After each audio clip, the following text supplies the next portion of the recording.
Naisip mo ba kung bakit si Jesus, sa kabila ng pagtupad ng napakaraming mga hula na nagsasagawa ng mga himala at nakikipag-usap sa banal na awtoridad, ay tinanggihan pa rin ng mismong mga taong nagmula?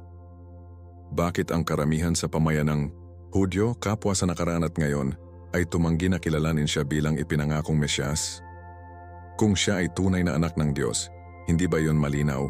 Paano kung sinabi ko sa iyo ang sagot ay namamalagi sa isang web ng espiritual na mga inaasahan, hindi pagkakaunawaan sa teolohiko, at mga mahahalagang misteryo na kakaunti ang maglakas loob upang galugarin? Sa video na ito, pupuntahan natin ang siyetong pinakamalakas na dahilan kung bakit patuloy na sinasabi ng mundo ng mga Hudyo na hindi kay Jesus bilang kanilang Mesyas. Ngunit higit pa rito, sumisid kami sa Biblia, alisan ng takip ang mga nakatagong katotohanan at ibunyag kung paano pinatunayan ng mga ito na talagang nagpapatunay na si Jesucristo ay eksaktong inaangkin niya. At narito ang sipa. Kapag naiintindihan mo ang mga kadahilanang ito, ang iyong pananampalataya ay hindi magiging pareho. Sisimulan mong makita ang salita ng Diyos sa pamamagitan ng isang bagong lens. Isa na nagpapakita hindi lamang sa kasaysayan, ngunit banal na diskarte. Ito ay hindi lamang tungkol sa teolohiya. Ito ay tungkol sa iyong kaluluwa. Sapagkat kung si Jesus talaga ang Mesiyas at ang mga kadahilanang ito ay nakatayo sa paraan ng paniniwala, kung gayon ang pag-alis ng bawat isa ay tulad ng pag-unlock ng isang espiritual na pintuan, at sa likod ng pintuan na iyon ay isang antas ng pakikipag-ugnay sa Diyos na hindi mo pa naranasan dati. Pag-uusapan natin ang tungkol sa mga sinaunang hula, mga pagtutol ng rabbin, at nakakagulat na mga kumpirmasyon sa banal na kasulatan na hindi pinapansin ng karamihan sa mga tao. Ang matutuklasan mo ay maaaring hamunin ang lahat ng iyong inaakala na alam mo. Ngunit mapapansin din nito ang iyong pananampalataya tulad ng dati. Kaya huwag kang lumayo. Kung nagmamalasakit ka sa katotohanan, kung nais mong lumalim sa iyong pakikipag-ugnay sa Diyos at kung naniniwala ka na ang pananampalataya ay higit pa sa tradisyon, oras na makinig ng mabuti, sapagkat ang pagtanggi ng mga Hudyo kay Jesus ay hindi lamang isang talababa sa kasaysayan. Ito ay isang espiritual na susi na nagbubukas ng mas malalim na paghahayag tungkol sa kung sino ang Diyos, kung ano ang kanyang plano, at kung paano umaangkop si Jesucristo sa bawat salita ng Biblia mula sa Genesis hanggang sa paghahayag. Bago tayo magsimula, mag-iwan ng komento sa ibaba. Bakit sa palagay mo tinanggihan ng karamihan sa mga Hudyo si Jesus bilang Mesyas? Gusto kong marinig ang iyong mga saloobin. At huwag kalimutan na mag-subscribe at pindutin ang icon ng kampanilya dahil kung ano ang dapat nating ibunyag ay maaaring magbago lamang sa paraan ng pagbabasa mo ng Biblia magpakailanman. Ngayon simulan natin ang malakas na paglalakbay na ito sa pamamagitan ng banal na kasulatan, hula at layunin. Ang una at marahil ang pagpindot na kadahilanan na tinanggihan ng maraming mga Hudyo si Jesus dahil ang kanilang Mesyas ay nakaugat sa isang napansin na kabiguan upang matupad ang mga pangunahing hula ng Mesyas na nakabalangkas sa Torah at mga propeta. Sa tradisyonal na paniniwala ng mga Hudyo, ang Mesyas ay inaasahan na makukuha sa isang edad ng pandaigdigang kapayapaan, muling itayo ang templo sa Jerusalem at tipunin ang lahat ng mga Hudyo pabalik sa lupain ng Israel. Kapag tinitingnan ng mga tao ang mundo ngayon, puno pa rin ng digmaan, paghahati at pagdurusa, madaling maunawaan ang kanilang pag-aalangan. Mula sa puntong iyon, tinanong nila, kung si Jesus ang Mesyas, bakit hindi niya nagawa ang lahat ng mga bagay na ito?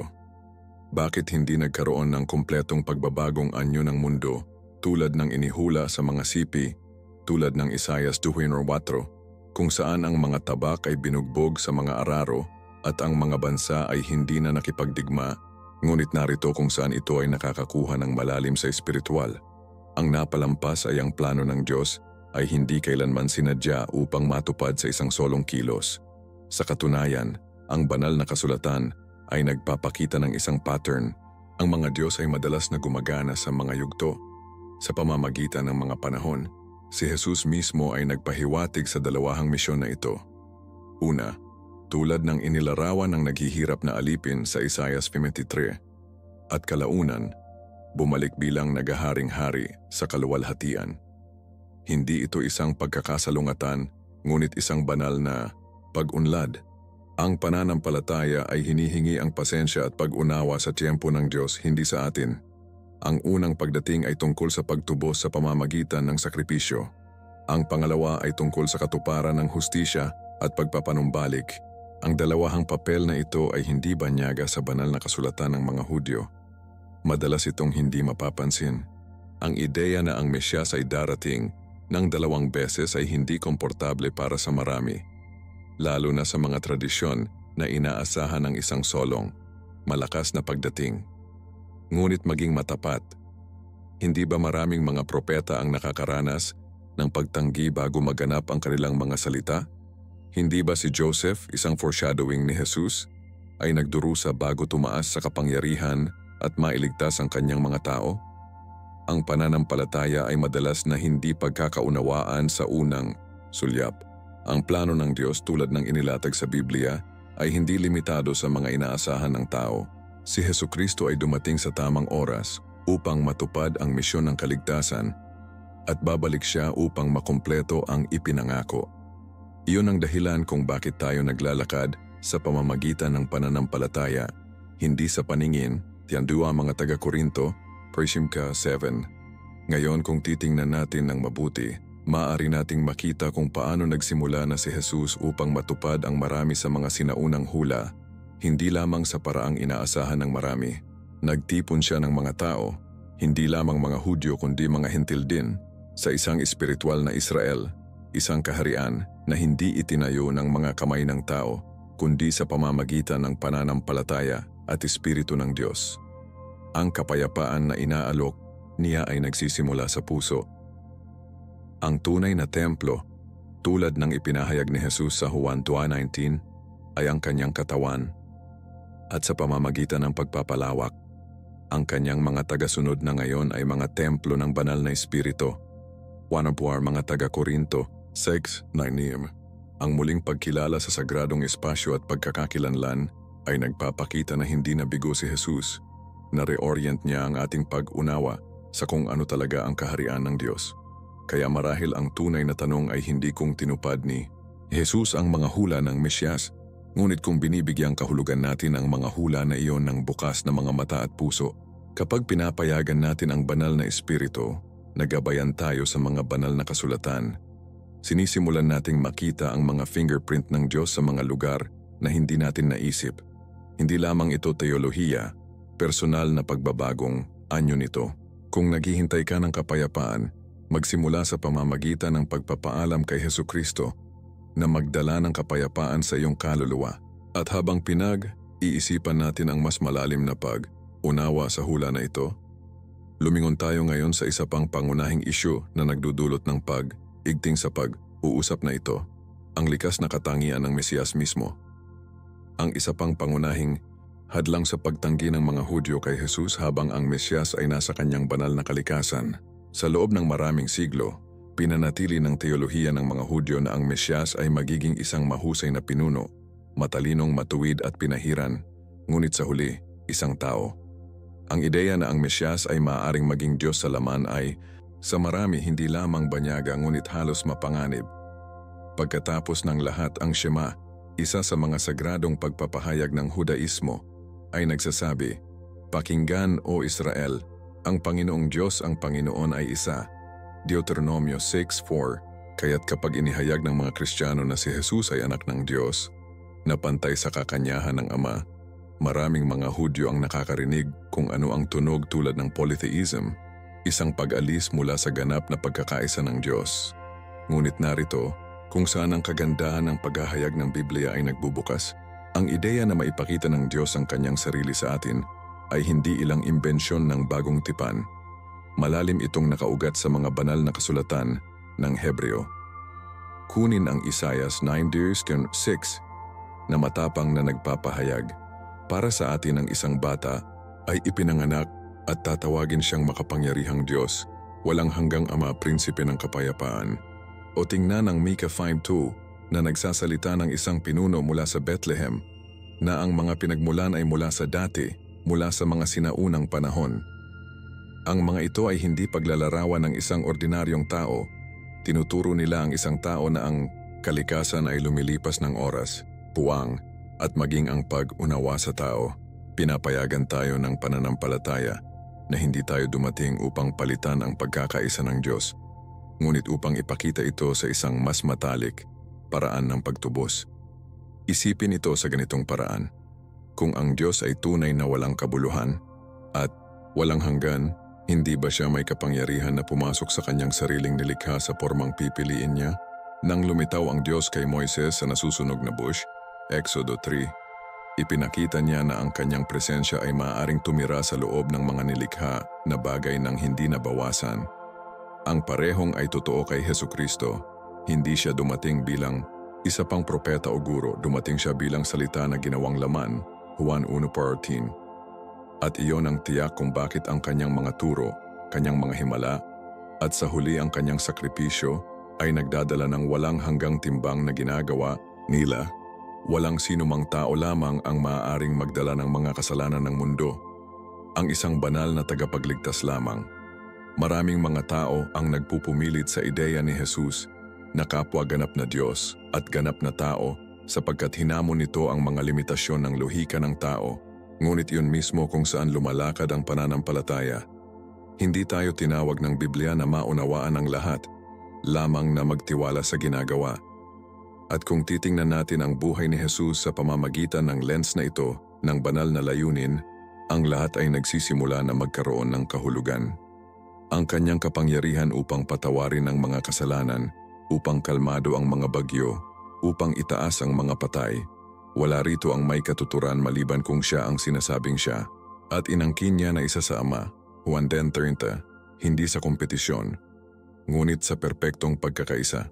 Kaya marahil ang issue ay hindi na si Jesus ay nag-aangkin ng sobra, ngunit kakaunti ang inaasahan ng mga tao.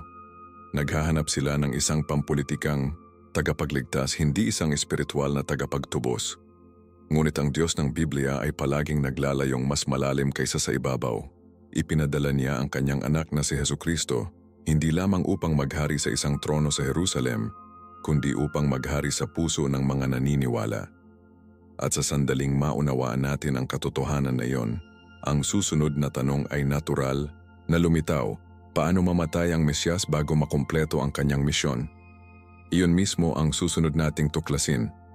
Para sa maraming mga Hudyo, ang isa sa mga pinakamahirap na aspeto upang makipagkasundo ay ang pagpapako sa krus ni Jesus. Mula sa kanilang pananaw, ang pagkamatay ng Mesyas bago matupad ang kanyang misyon ay hindi lamang trahedya. Hindi ito kwalipikado.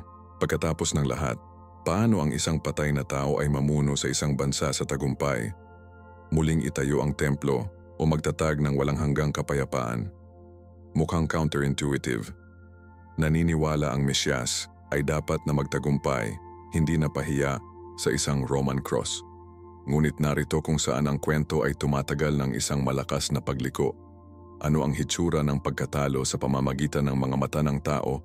Ang Biblia ay nagpapakita bilang pangwakas na kilos ng tagumpay. Sa plano ng Diyos, si Hesukristo ay hindi nabigo sa pamamagitan ng pagkamatay. Natutupad niya ang kanyang layunin. Ilang sandali upang pagnilayan si Isaiah 5:23.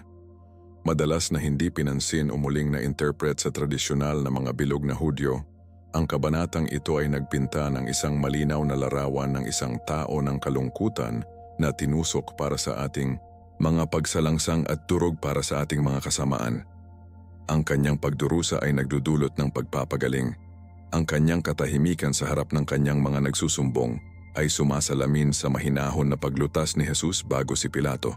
Ang buong daanan ay nakahanay ng tumpak sa pagnanasa ni Kristo na dapat magtaka ang isa. Ay nakasulat ba bilang isang foreshadowing o hindi sinasadya? Para sa mga may mata ng pananampalataya, malinaw. Hindi nawawala si Jesus sa kanyang misyon sa krus. Natapos niya ang unang yugto nito sa pamamagitan ng pagsunod at sakripisyo. Sa tradisyon ng mga Hudyo, ang konsepto ng pagbabayad, sala ay malalim na nakaugat sa mga ritual sa templo, mga karunungan, handog at pagpapadanak ng dugo para sa kapatawaran ng mga kasalanan. Ang pagkamatay ni Hesukristo ay umaangkop ng perpekto sa banal na balangkas na ito. Siya ay naging kordero ng Diyos, Juan 1:29. Ang pangwakas na sakripisyo na ang dugo ay naglilinis hindi lamang mga individual, kundi lahat ng naniniwala. Ang Diyos, sa kanyang walang hanggan na karunungan, pinayagan ang kamatayan na maging mismong pintuan sa buhay. At sa pamamagitan ng pagtaas mula sa libingan, sinira ni Jesus ang pangwakas na katibayan sa sarili mismo. Ang kanyang muling pagkabuhay ay hindi lamang isang himala. Ito ang katibayan na ang kanyang misyon ay at pa rin itinalaga ng banal. Ngunit maging matapat, hindi ito madaling konsepto na maunawaan. Hinahamon nito ang ating pag-unawa sa kapangyarihan tagumpay at maging ang hustisya ng Diyos. Bakit papayagan ng Diyos ang kanyang napili na magdusa? Bakit hindi lamang tinawag ni Jesus ang mga anghel upang pigilan ang lahat? Sapagkat ang tagumpay ng Diyos ay hindi sumusunod sa lohika ng mga tao. Si Jesus ay hindi lamang nakumpleto ang isang misyon para sa Israel. Tinutupad niya ang isang kosmikong plano ng pagtubos para sa lahat ng sangkatauhan. Ang pananampalataya na dumadaloy mula sa pagsasakatuparan na ito ay kung ano ang nagbabago sa buhay. At sa sandaling tanggapin mo na ang krus ay hindi isang kalsada, ngunit ang mismong daan patungo sa kaluwalhatian, ang iyong buong pag-unawa sa mga pagbabago ng Mesyas. Kaya sa halip na tanungin, bakit namatay si Jesus? Siguro dapat nating tanungin, bakit kinakailangan ang kamatayan para makumpleto ang misyon ng Mesyas? Sa pamamagitan ng kanyang kamatayan, binuksan ni Jesus ang landas sa pagkakasundo sa Diyos. Sa pamamagitan ng kanyang pagkabuhay na mag-euli, ginagarantiyahan niya na walang libingan ang maaaring humawak sa mga taong naniniwala sa kanya. At habang nagmumuni-muni tayo sa banal na kabalintunaan na ito, humantong tayo upang harapin ang isa pang karaniwang pagtutol. Talagang binago ba ni Jesus ang Torah? Iyon ang susunod na hamon na kailangan nating galugarin ng magkasama. Ang isa pang malakas na dahilan kung bakit tinanggihan ng maraming mga Hudyo si Jesus bilang Mesyas ay ang paniniwala na binago niya o kahit na tinanggal ang Torah. Sa tradisyon ng mga Hudyo, ang batas ni Moises ay sagrado, walang hanggan at hindi nagbabago, na ibinigay ng direkta ng Diyos sa bundok Sinai at sinadya na sundin para sa lahat ng henerasyon. Kaya't kapag si Jesus ay napansin na nagbabago ng mga utos na ito, nagpapagaling sa Saba at muling i-interpret ng mga batas ng kadalisayan o sinasabi ang mga bagay tulad ng, narinig mo ito, ngunit sinabi ko sa iyo, makita ito bilang erehes. Ngunit narito ang mas malalim na katotohanan, si Jesus ay hindi dumating upang burahin ang batas. Ayon kay Mateo 10:17, tinatupad niya ito at binabago nito ang lahat. Kita mo, upang matupad ang isang bagay ay hindi nangangahulugang sirain ito. Nangangahulugan ito na dalhin ito sa pinakamataas at inilaan na layunin. Si Hesukristo ay iginagalang, ang batas kaysa sa iba pa, nabuhay niya ito ng perpekto. Ngunit ipinakita rin niya na ang batas ay hindi lamang tungkol sa mga patakaran, ito ay tungkol sa relasyon. Nang gumaling siya sa Sabat, hindi niya tinanggihan ang araw ng pahinga. Inihayag niya ang totoong espiritu nito. Ipinapaalala niya sa mga tao na ang Sabat ay ginawa para sa tao, hindi tao para sa Sabat. Marcos 3:27. Hindi ito sinadya upang maging isang pasanin, ngunit isang pagpapala. Sa pamamagitan ng pananampalataya at pananaw, hinila ni Jesus ang kurtina sa gitna ng Torah. Sa katunayan, ang karamihan sa itinuro ni Jesus ay malalim na nakaugat sa Torah mismo na nagmamahal sa Diyos at ang pag-ibig sa kapitbahay ay hindi mga bagong utos. Naroroon na sila sa Deuteronomio 6, 5 at Levitico 19:18. Ngunit binigyang diin sila ni Jesus bilang pinakadakilang mga utos na inihayag na ang bawat iba pang batas ay nakabitin sa kanila. Hindi ito tungkol sa hindi papansin ang mga patakaran sa pagdieta o pagtanggi sa mga ritual. Ito ay tungkol sa pag-unawa sa kanilang tunay na layunin. Itinuro ng batas ang isang mas malaking katotohanan at tinupad ni Jesus ang katotohanan sa pamamagitan ng pagiging buhay na sagisag ng kung ano ang ibig sabihin ng batas upang makabuo. Isang banal, mapagmahal at nakasentro sa Diyos. Ito ay kung saan maraming tao ang namimiss ang punto. Hindi tinanggihan ni Jesus ang Torah na internalize niya ito. Ipinakita niya na ang tunay na pagsunod ay hindi lamang panlabas na pag-uugali, ngunit isang nagbabago na puso. Iyon ang dahilan kung bakit sinabi niya ang mga bagay tulad ng, narinig mo na sinabi nito, huwag kang pagpatay. Ngunit sinasabi ko ang sino mang nagagalit sa kanyang kapatid ay napapailalim sa paghuhusga. Mateo 5:21-22. Hindi niya pinapabagsak ang utos. Lalalim siya na ipinapakita na ang ugat ng kasalanan ay nasa loob at ang isang puso lamang na nakahanay sa Diyos ay tunay na mapanatili ang batas. Iyon ang espiritual na paglilipat ay dumating si Jesus upang dalhin at maaari lamang itong mabuhay sa pamamagitan ng pananampalataya sa Kanya at ang gabay ng banal na Espiritu. Kaya sa halip na itapon ang batas, pinalaki ni Jesus ang pamantayan.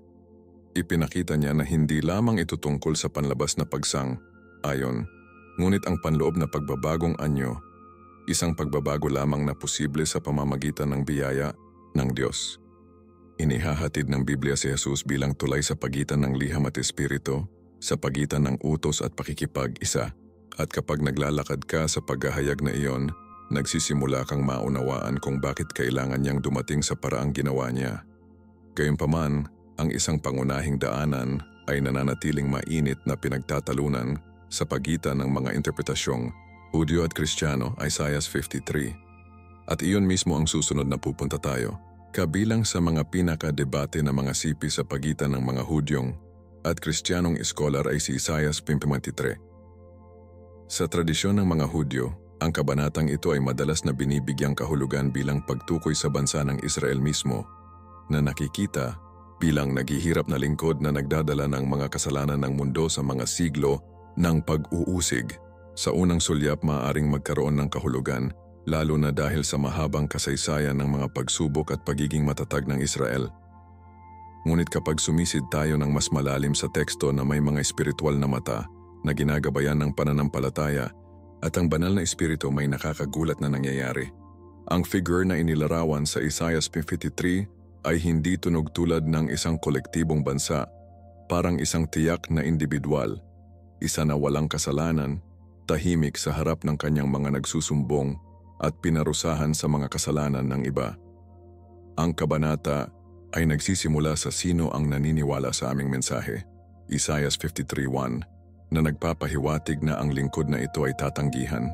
Nagpapatuloy ito upang ilarawan siya bilang hinamak at tinanggihan ng mga kalalakihan, isang tao ng kalungkutan, pamilyar sa pagdurusa. Ang mga ito ay hindi madaling mailalapat sa isang bansa. Maaari bang manahimik ang isang bansa bago ang mga nagpapatay nito? Maaari bang mamatay ang isang bansa at maputol mula sa lupain ng buhay para sa paglabag ng aking bayan? Isaiah 53:8. Ang lingkod na ito ay inilalarawan bilang isang tao na kusang tumatagal ng parusa na nararapat sa iba. At ang mga puntos na iyon ang direkta kay Hesukristo na ang sakripisyo ng kamatayan inihula ng maraming siglo ng maaga ay nakahanay ng perpekto sa bawat detalye na inilarawan ni Isaias. Ayaw pause dito at mag-isip sa espiritual. Kung inilaan ng Diyos si Isaiah 53 upang ilarawan ang Israel, paano natin ipapaliwanag ang taludtod Naima kung saan sinasabi nito, wala siyang nagawa na karahasan at walang panlilinlang sa kanyang bibig? Maaari ba nating matapat na sabihin na tungkol sa anumang bansa sa mundo, kabilang ang Israel? Hindi. Malinaw na pinag-uusapan nito ang tungkol sa isang tao na walang kasalanan, isang taong tumutupad sa matuwid na pamantayan ng Diyos ng perpekto. At ang isang tao ay si Jesus. Ayon sa Biblia, siya lamang ang walang kasalanan, todo mga taga-Korinto 5:21. Sa pamamagitan ng pananampalataya sa Kanya, nakakahanap tayo ng kapatawaran, pagpapagaling at pagtubos. Ginamit ng Diyos ang pagdurusa ng isa upang magdala ng kaligtasan sa marami. Iyon ang banal na hustisya at awa sa trabaho, sa perpektong pagkakaisa. Ngayon ay lumayo pa tayo. Sinasabi ng talatang 10, ito ang kalooban ng Panginoon na durugin, siya at maging sanhi siya na magdusa. Iyon ay isang mahirap na tableta na lunukin.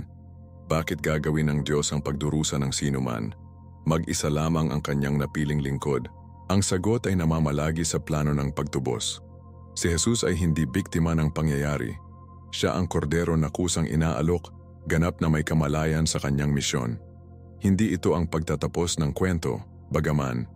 Ang parehong taludtod ay nangangako na makikita niya ang kanyang mga anak at pahabain ang kanyang mga araw. Iyon ang wika ng muling pagkabuhay. Ito ang dahilan kung bakit ipinagdiriwang ng mga Kristiyano hindi lamang ang krus, kundi ang walang laman na libingan. Dahil ang hustisya ng Diyos ay hindi nagtatapos sa kamatayan, ito ay walang hanggang buhay na walang hanggan. Kaya kapag inaangkin ng mga tao na ang Isaiah 53 ay tumutukoy lamang sa Israel, nawawala sila ng mas malalim na layer, isang espiritual na code na naka-embed sa banal na kasulatan. Hindi ito itinago ng Diyos upang malito tayo. Itinago niya ito kaya ang mga naghahanap lamang ng pananampalataya ang makakahanap nito. At sa sandaling nakita mo si Hesukristo sa mga pahina ng Isaiah 53, hindi mo siya maiunse. Ang koneksyon ay masyadong tumpak, masyadong banal upang tanggalin. At ngayon, na ginalugad ang malakas na daanan na ito, oras na upang harapin ang isa pang punto ng pag-igting, ang paghati sa pagitan ng Hudaismo at Kristyanismo mismo. Pumunta tayo doon sa susunod. Isa sa mga pinakakaraniwang kadahilanan na tinanggihan ng maraming mga Hudyo si Jesus, dahil ang Mesiyas ay ang paniniwala na ang Kristyanismo ay nasira sa Hudaismo, na bumubuo ng isang hiwalay na relihiyon na may mga dayuhang konsepto at kaugalian. Mula sa kanilang pananaw, ang mga turo ni Jesus ay humantong sa isang kilusan na tumalikod sa Torah, nagpakilala ng mga bagong ritual at yumakap sa mga kulturang hentil. At oo, kung titingnan natin ang karamihan sa modernong Kristyanismo, kasama ang mga tradisyon, arkitektura at pagkakaiba sa denominasyon, maaaring parang isang bagay na malayo sa mga ugat ng pananampalataya ng mga Hudyo. Ngunit narito ang katotohanan. Ang Kristyanismo ay hindi ipinanganak upang palitan ang Hudaismo. Ito ay sinadya upang matupad ito. Si Jesus ay hindi nagsimula ng isang bagong relihiyon. Natapos niya ang tipan na naitatag na ng Diyos. Balik tayo sa Biblia. Sa Jeremias 31:31 sinabi ng Diyos, "Magsasagawa ako ng isang bagong tipan sa bahay ni Israel at ang bahay ng Huda." Hindi ito pagtanggi sa matandang tipan. Ito ang ebolusyon nito. Ang batas ay hindi na isusulat lamang sa mga tablet ng bato, ngunit sa mga puso. Iyon mismo ang dumating kay Jesus. Sa pamamagitan ng kanyang mga turo at sakripisyo, inagurahan niya ang napakatipan na iyon. Hindi tinanggal ang Torah, ngunit buong buo ito. Ang mga naunang tagasunod ni Jesus ay lahat ng mga Hudyo. Patuloy nilang pinagmasdan ang mga kapistahan, pinarangalan ang mga banal na kasulatan, at sinasamba ang isang tunay na Diyos. Ang kanilang pananampalataya kay Hesukristo ay hindi pagkakanulo. Ito ay pagsunod sa makahulang pangako. Mahalagang mapagtanto na ang karamihan sa kung ano ang lumikha ng nakikitang paghati sa pagitan ng Hudaismo at Kristyanismo ay hindi teolohiko. Ito ay makasaysayan. Habang pinasok ng mga hentil ang pananampalataya, dinala nila ang kanilang mga kultura, kanilang mga tradisyon, at oo, kung minsan ang kanilang hindi pagkakaunawaan. Sa paglipas ng panahon, ang mga karagdagan na ito ay nakatago ng pundasyong Hudyo ng Ebanghelyo. Ngunit kung aalisin mo ang mga layer ng kasaysayan, politika at kultura, makikita mo na ang mensahe ni Jesus ay malalim na Hudyo. Ipinanganak siya ng isang Hudyo, nabuhay bilang isang Hudyo, at tinupad ang mga banal na kasulatan ng Hudyo. Ang dalig, kanyang buhay ay ang katuparan ng mga pangako na ginawa kina Abraham, Isaac, Jacob at David. Ang pananampalatayang Kristiyano, sa pangunahing bahagi nito, ay tungkol sa pagbabalik sa mga pangako sa pamamagitan ng lens ni Jesus. Ang hindi pagkakaunawaan na ito ay humantong sa marami na makita ang Kristyanismo bilang isang pagkakanulo, sa halip na isang pagpapatuloy. Ngunit sinasabi sa atin ng Biblia na ang plano ng Diyos ay palaging mas malaki kaysa sa isang pangkat etniko o bansa. Sa Isaiah 49:6, sinabi ng Diyos na ang Mesiyas ay magiging isang ilaw sa mga hentil. Hindi pinalawak ni Jesus ang misyon nang hindi sinasadya. Ito ay sa pamamagitan ng banal na disenyo. Nais ng Diyos ang lahat ng mga tao, ang mga Hudyo at mga hentil ay magkapareho upang makasama sa pakikipagtipan sa Kanya. At sa pamamagitan ni Hesukristo naging posible iyon. Ang pananampalataya sa Kanya ay hindi tinanggihan ang nakaraan ng mga Hudyo. Ito ay yumakap at tinutupad ito. Ang mensahe ng Kristiyano ay hindi isang dayuhang pagsalakay, ngunit ang pinakahihintay na pamumulaklak ng isang binhi na nakatanim sa lupa ng Torah. Kaya marahil ang tunay na pahinga ay hindi sa pagitan ng Kristyanismo at Hudaismo, ngunit sa pagitan ng inaasahan at katuparan. Dumating si Jesus upang sirain ang luma, ngunit upang ipakita ang nakatagong kaluwalhatian nito. Siya ang tulay sa pagitan ng mga pangako ng Diyos at ang kanilang buong pagsasakatuparan. At sa sandaling ang katotohanan ay nagsisimula na mag-ugat sa iyong espiritu, binabago nito kung paano mo nakikita ang parehong mga testamento ng Biblia. Hindi bilang pagkakakonekta, ngunit bilang isang banal na kwento. At ngayon, habang malapit tayo sa pangwakas na dahilan para sa pagtanggi ng mga Hudyo kay Jesus, suriin natin ang isang mahalagang kasaysayan at espiritual na tanong. Bakit tinanggihan siya ng mga pinuno ng relihiyon sa kanyang oras? Ang pangwakas na dahilan na kailangan nating suriin ay marahil ang pinaka-emosyonal na sisingilin. Kung si Jesus ay tunay na Mesyas, bakit siya tinanggihan ng mga pinuno ng relihiyon sa kanyang panahon? Ang katanungang iyon ay umalingaw-ngaw sa loob ng maraming siglo at sa ibabaw parang isang malakas na argumento. Pagkatapos ng lahat, hindi ba ang mga rabi, ang mga eksperto sa banal na kasulatan, ang unang makilala ang Mesyas nang siya ay lumitaw? Ngunit narito kung saan itinuturo sa amin ang kasaysayan at ang Biblia ang isang malakas na aralin. Ang katotohanan ng Diyos ay hindi pa natukoy ng katanyagan o pag-endorso ng relihiyon. Sa katunayan, marami sa mga propeta ng Diyos ang tinanggihan ng kanilang sariling mga tao. Ang pananampalataya kay Hesukristo ay madalas na hinihiling sa atin na tumayo kasama ang Diyos kahit na ang mga sistemang relihiyoso ay hindi. Tingnan ang Biblia at mapapansin mo ang isang pattern. Nag-alinlangan si Moises, si Elias ay hinabol, si Jeremias ay itinapon sa isang balon, maging si Isaias na naghuhula ng mismong pagdating ng Mesyas ay humarap sa pagtutol. Bakit? Sapagkat ang mensahe ng Diyos ay madalas na nakakagambala sa ginhawa, hamon ng kapangyarihan, at tinawag ang mga tao na magsisi. Hindi tinanggihan si Jesus dahil siya ay mali. Tinanggihan siya dahil tama siya sa paraang nakalantad sa pagmamalaki ng relihiyon at pagkukunwari ng maraming pinuno sa kanyang panahon. At mahirap tanggapin kahit ngayon, ang katotohanan ay pinuputol ng malalim. At kung minsan ay mas gugustuhin ng mga tao na patahimikin ang messenger kaysa sa harapin ang inihayag ng Diyos. Nagbabala mismo si Jesus na ang isang propeta ay hindi walang karangalan maliban sa kanyang sariling bayan, Marcos 6:4. Hindi siya lumapit sa pagtatatag. Dumating siya upang matupad ang kalooban ng Diyos. At nangangahulugan ito na tawagan ang kawalan ng katarungan, paglilinis ng templo, at pagtuturo kasama ang autoridad na natigilan ng mga tao. Ngunit ang parehong autoridad ay nagbanta sa relihiyosong mga piling tao. Natatakot silang mawala ang kontrol kaya't nagplano sila upang sirain siya. Gayunpaman kahit na ang kanilang pagtanggi ay natutupad na hula.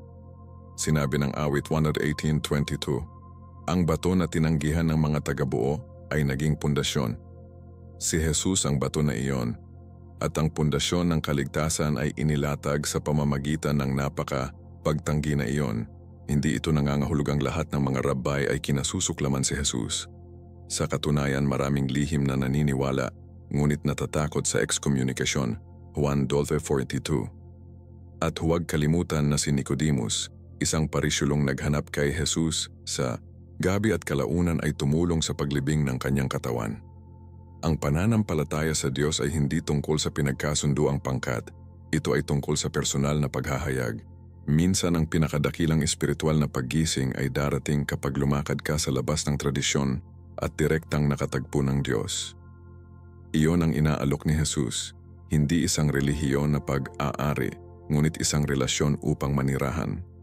Inaanyayahan niya tayo hindi lamang na sundin ang mga doktrina, kundi upang sundin siya. At sa paglalakad na iyon, nagsisimula kaming makita ang Biblia na may mga bagong mata. Kaya't habang si Jesus ay maaaring tinanggihan ng maraming mga rabbi sa kanyang panahon, tinanggap din siya ng nasira, mapagpakumbaba at gutom sa espiritual. At iyon ang puso ng Ebanghelyo. Hindi ito tungkol sa katayuan, ito ay tungkol sa pagsuko. Si Hesukristo na inihula ng Mesyas sa mga banal na kasulatan ay dumating ng eksakto tulad ng ipinangako ng Diyos. At kahit na tinanggihan siya, patuloy siyang kumatok sa mga puso kahit ngayon. Sa pag-iisip nito, itali natin ang lahat at harapin ang mas malalim na katotohanan sa likod ng 7 mga kadahilanang ito. Ngunit una, pag-uusap tungkol sa kung paano nakakaapekto ang lahat ng ito sa iyong espiritual na paglalakbay ngayon.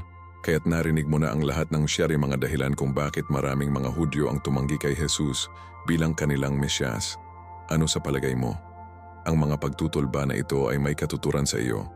O binuksan ba ng mga paghahayag ngayon ang iyong mga mata sa isang bagay na mas malalim, isang bagay na espiritual, isang bagay na walang hanggan? Gusto kong malaman ang iyong mga saloobin. Mag-undrop ng isang puna sa ibaba at ibahagi. Alin sa mga kadahilanang ito ang pinakahinamon sa iyo? O marahil, alin ang nakumpirma kung ano ang pinaniniwalaan mo tungkol kay Hesukristo?